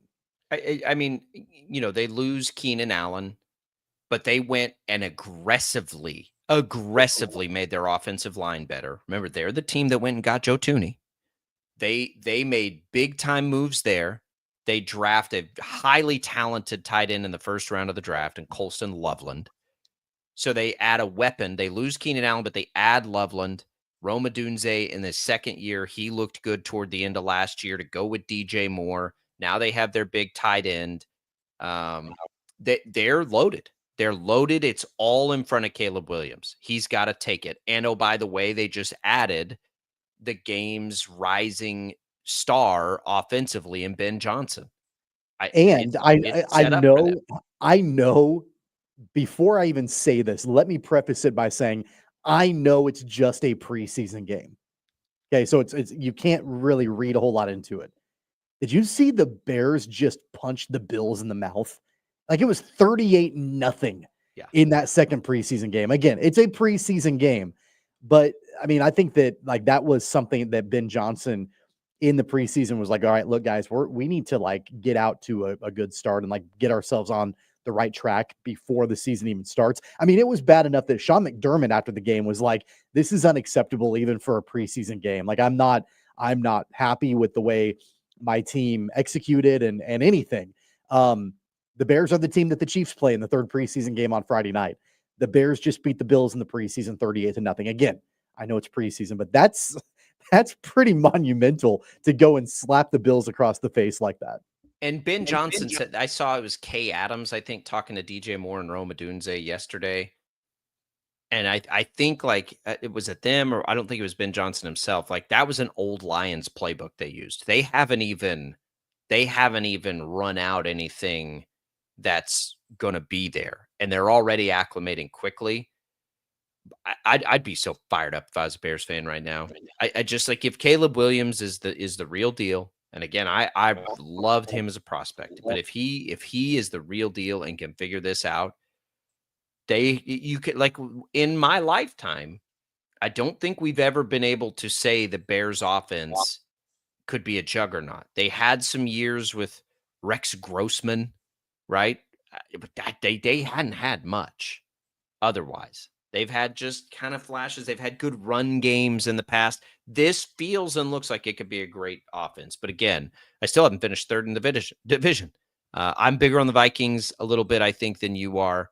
But I think the real thing to watch here is the Lions. And I know these coordinators are important, but when we look around the league, Philadelphia has been losing coordinators forever and stayed great. Kansas City's been losing coordinators forever, stayed great. The Ravens lose coordinators every year, stay great. How many coordinators has Sean McVay lost in LA lately and stayed great?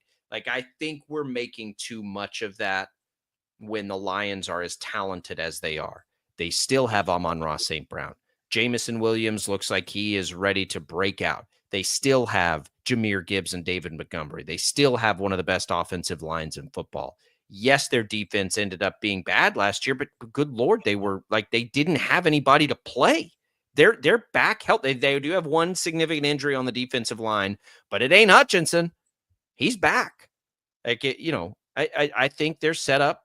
I think we're making too much of the coordinator thing. I think they're going to be awesome again. Look, I don't get me wrong. I mean, again, like, I'm not saying that any of these teams are going to be bad at all. I just think that if you're going to try to find a team that could potentially take a little bit, like a slight step back. Remember, the Lions had the number 1 seed in the NFC. They got the bye, like all of that. If you're do I think that they're going to perform to that level again this year? I'm going to say no. I think they'll still be really good. I think they're still a playoff team. But I do think that it's going to take one season to have this transition with new coordinators and all of that. And so I think that you're going to see a big jumbled up mess in this division. It may very well be like a tiebreaker type thing on who wins the division. It could very well be that we're talking like 3, maybe 4 games only separating the first team in the division from the 4th team in the division. Like, when I say the Vikings, I think are going to finish last in the division, that doesn't mean I think that they're going to be awful. I think they're going to be a good team, and I think they might just like slightly miss out on the playoffs. It's the most talented and best division in football, bar none. I agree. And I'm overstating it a little bit. So right now you can get them 10-1, which does seem like a really good buying opportunity. The Eagles and the Ravens right now are the favorites at 6.5-1. So the difference there isn't immense. After the Lions, the next closest are the Bengals and Commanders. They're all the way down at 18-1. So Detroit is very much in that mix of like the 5 favorites for sure. I just like I of those 5 to get the 10-1, and especially coming out of the NFC. And we'll get to this. We'll get to it with all our picks. But the Eagles at 6.5 or the Lions at 10.5. The Lions just feel like a better bet to me there. Sure. I would agree with you on that. I think they are a better bet when you're looking at just the odds for sure. Kansas City still at 7.5. The Lions are at 10.5 wins, by the way. That's a dangerous bet because of their division. But Kansas City 7.5. You remember the Chiefs being that high anytime recently? I sure don't. I've already got some in on the Chiefs at 7.5. Chiefs are better set up than they have been. Think about this for just a second. We got 2-3 minutes. Are the Chiefs better set up right now than they have been in any of the years at this point that they reached the Super Bowl in the last 3? Probably not.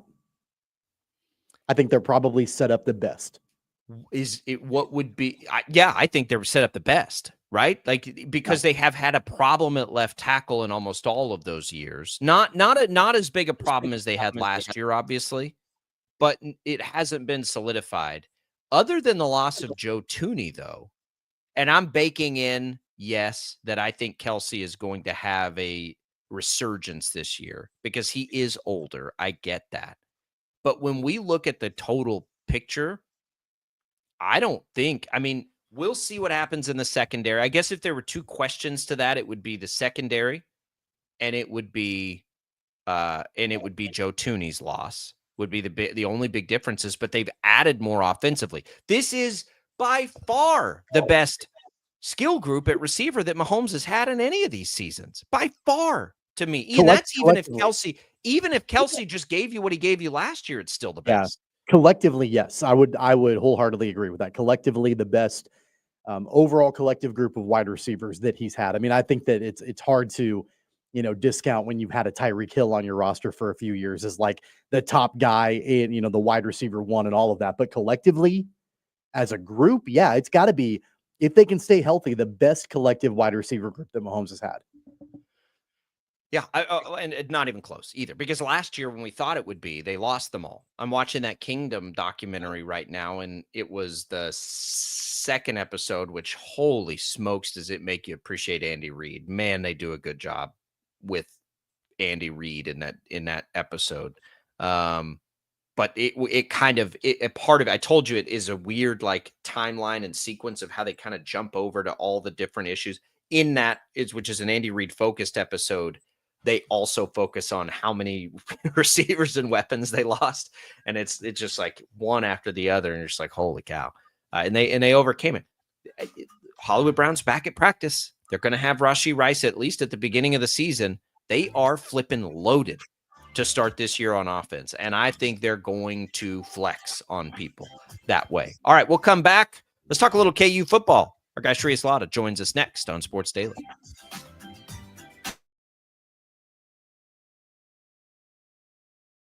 Lightning, hail, tornadoes, flooding. It's the worst of severe weather, and it's coming.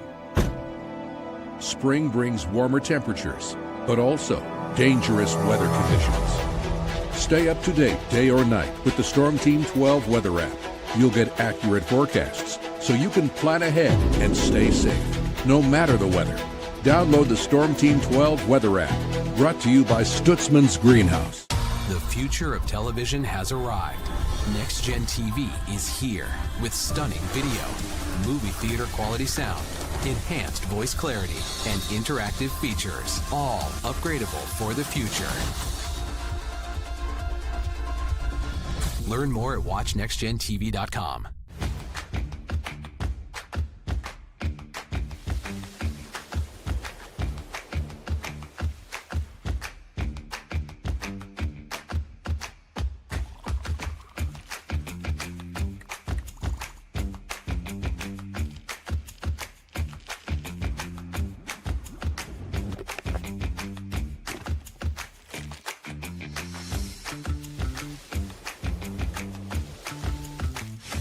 The canvas of our imagination. They tell a story. Clouds affect the events of your day.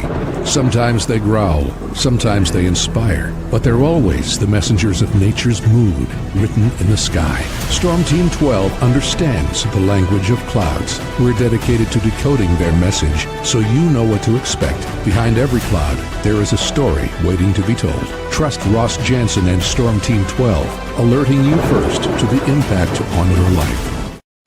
This is Rich Eisen. Check out The Rich Eisen Show, 11 until 2 on Wichita's #1 sports station, Kansas Fan Headquarters, 97.5 and 1240 KFH.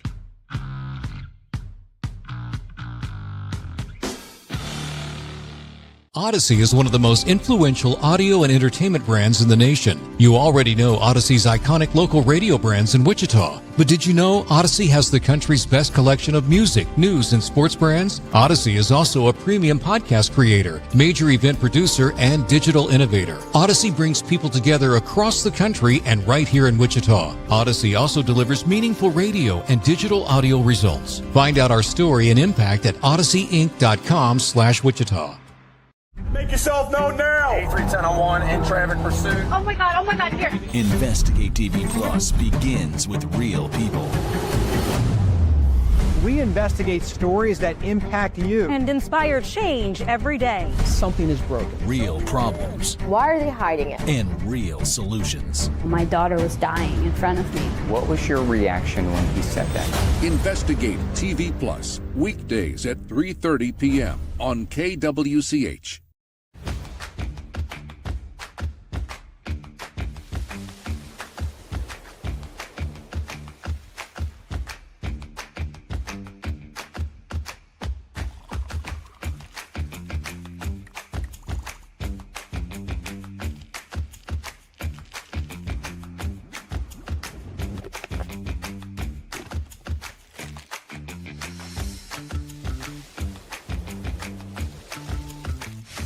Hey, Wichita, Jim Rome here, celebrating over 25 years as the #1 midday sports talk show on Wichita Radio. Find out why. Tune into The Jungle, weekdays 11 until 2 on 97.5 and 1240 KFH. Mornings are busy. We're here to make your mornings better. We report the stories that affect you. 3 more hospital lies from contaminated apple juice just a day after the FDA issue a recall. We're here to make your mornings better. Closing east and westbound lanes of K96 for repairs. With 12 News, you're prepared for your whole day. Scattered thunderstorms across the state into the afternoon. Stay a step ahead with 12 News this morning on KWCH and KSCW.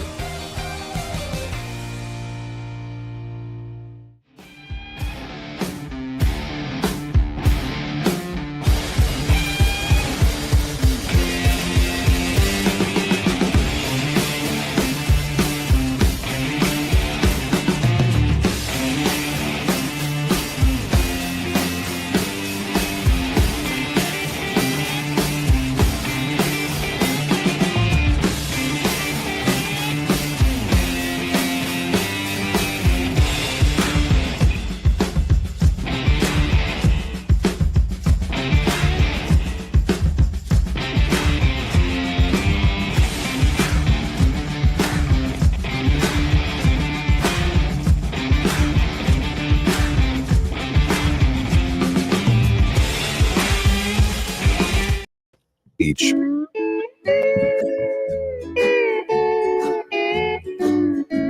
right, welcome back in, everybody. It is now digging deeper with the teams you follow. It's another Sports Daily Insider interview on KFH. It is another visit with Shreyas Laddha on a Wednesday, a Hawaiian shirt Wednesday. I see again, Shreyas forgot. Okay.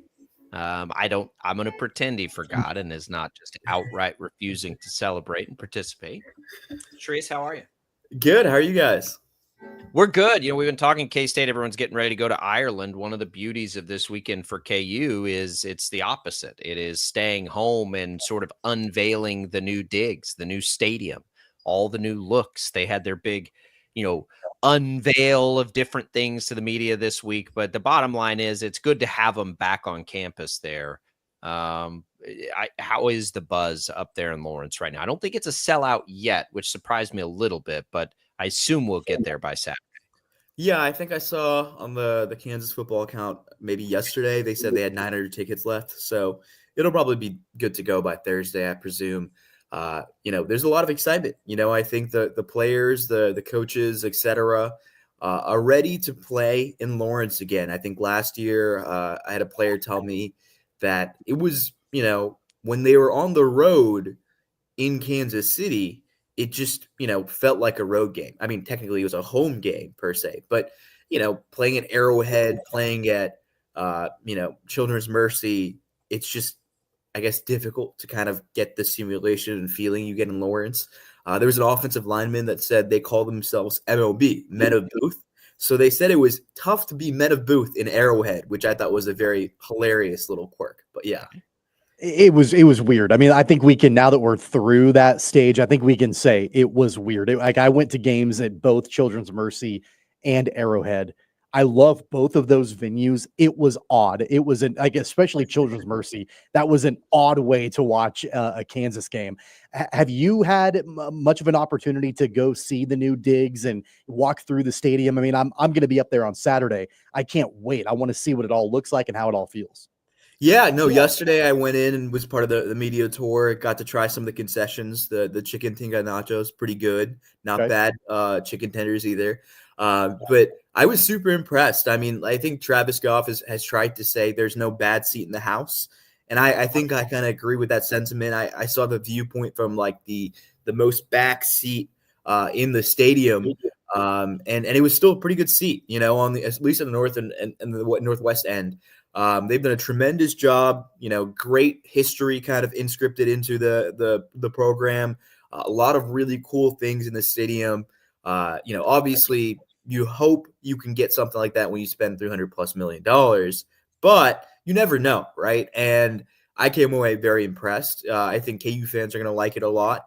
I think a lot of things that are underrated, like, there's 14 elevators now. There was only 3 last time. They have 2 escalators, the only escalator in the city of Lawrence. And the same amount of escalators, I think, as the state of Wyoming, apparently. That's what we were told.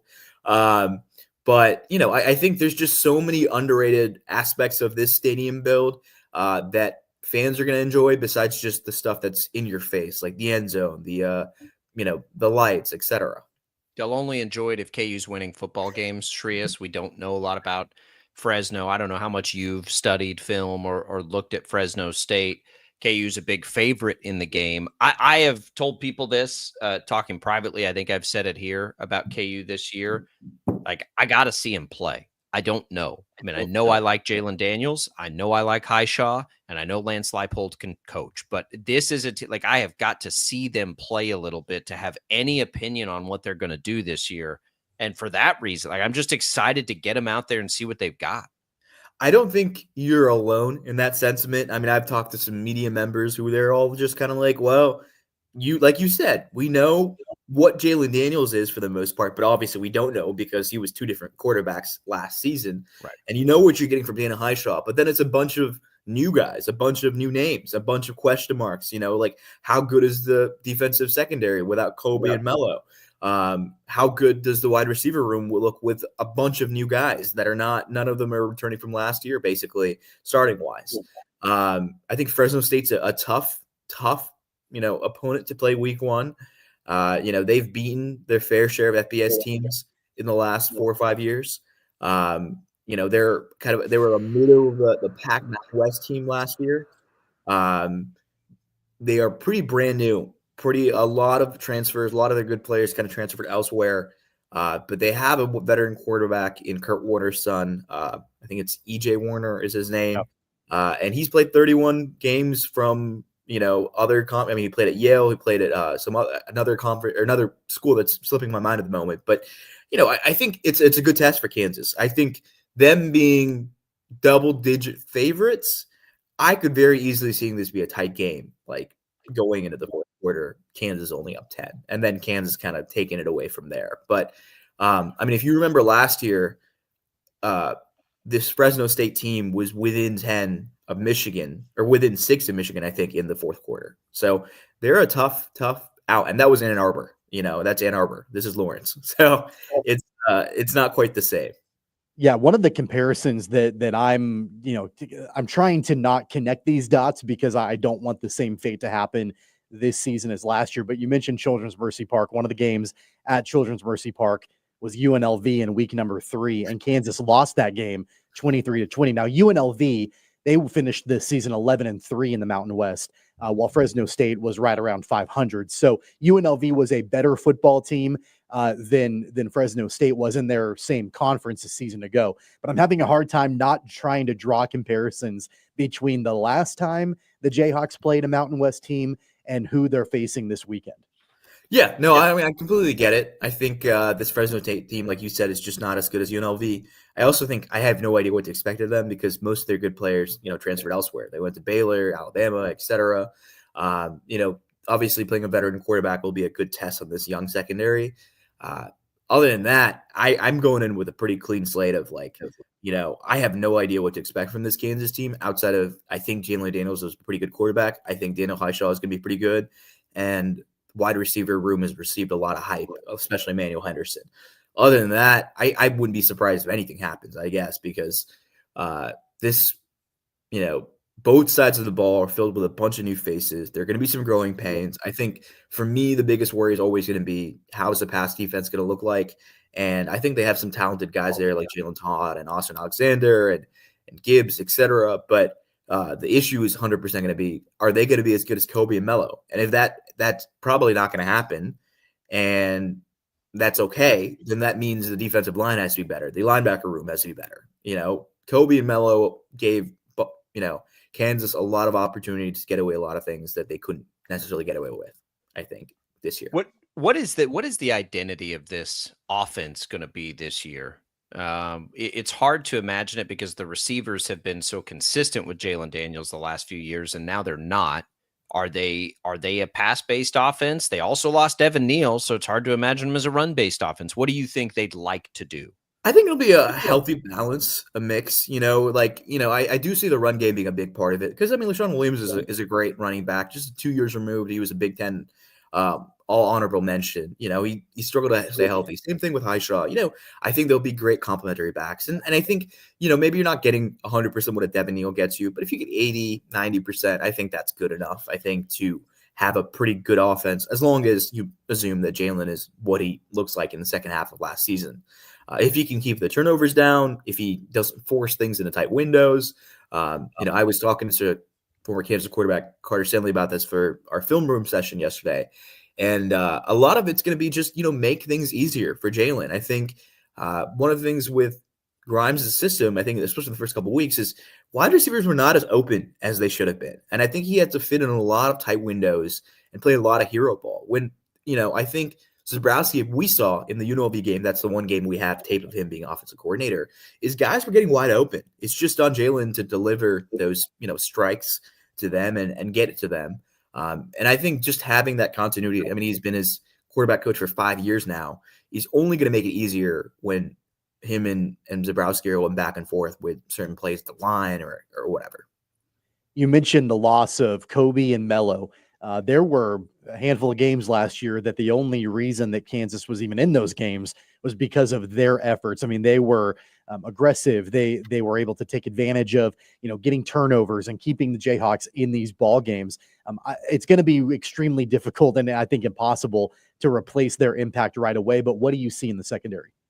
Yeah, it's a really young group. It's a pretty talented group. Guys like Jalen Todd, Austin Alexander, they brought in some veterans. I think, who are a little bit banged up, like DJ Graham is supposed to be a starter, I think, when he gets fully healthy. It's like him or Austin Alexander, depending on what happens. Saeed Gibbs from Georgia Tech, he's another veteran guy who's going to play snaps at safety and cornerback. I think the room has an opportunity to be good. I just don't think it'll be good right away. I think it's going to be some growing pains. I think there are going to be some times where, quarterbacks are, targeting certain corners just to see how good they are. Everything we know, about guys like Jahil Hurley and Austin Alexander and Jalen Todd, they are getting good, reviews at practice and training camp, but they are young. And like you said, I just don't see a scenario, at least this year, where they're better at pass defense, unless something's dramatically changed scheme-wise or somebody has an amazing season or two, at pass defense. Like, I think that's going to be the question mark all year. And even with Kobe Mello last year, you saw quarterbacks still, pick apart the KU secondary at times. Like we saw Josh Hoover in TCU. He was doing what he needs to do against that secondary. And I think that's going to be the case in some of these games they play against veteran quarterbacks. I do too. Kind of like the over there. Shreyas, we'll look for your coverage. We'll look for your previews, your post-game reviews, all of it at the KC Star. At SHRE98 is where you can follow him. Here we are. It's football season. Let's go, baby. Yeah, I'm excited. Ready to not talk about the renovated David Booth Kansas Memorial Stadium. I've probably written that statement 100 times over the last 2 weeks in every article. Let's get ready to play some football. You're not the only person that has that sentiment. Let's play some football. All right, Shreyas, we'll talk to you next week. Get that Hawaiian shirt. Set a reminder on your phone. I got to add one. I don't think I have one in my rotation. I was looking last week and I was like, I couldn't find anything. I genuinely don't think I have a Hawaiian shirt that fits me. I'll get one though. Okay. Well, listen, it's you're getting to an age here. You're getting a little older where you kind of need to have one. Don't let him need to have one. If you don't want to wear one, you don't have to wear one. You throw one on. You walk around that day and just watch the way people look at you. All I'm saying. I think the Hawaiian shirt Wednesday is a good move, but I think it's a little too. I haven't hit 30 yet. Like let's talk about this. We hit 30. Here's what I'll tell you. If I walked around in this bad boy without my wedding ring, it would be a problem. Right. I'll have to try it. I'll let you know. I'll get back to you. All right. We'll check in next week. There goes Shreyas Laddha. Take the over this weekend. I think that's my play on the KU game, Tommy. Take the over. I think it's high. It's like 53.5 or something. We'll pick it tomorrow. We're doing picks tomorrow. Friday. We're doing picks on Friday. Oh, tomorrow's not Friday. We're doing picks on Friday. Tomorrow, we'll have Tim Fitzgerald from Ireland, which is going to be fun. It's only Wednesday, everybody. We're getting you through it. Don't go away. More Sports Daily coming right up.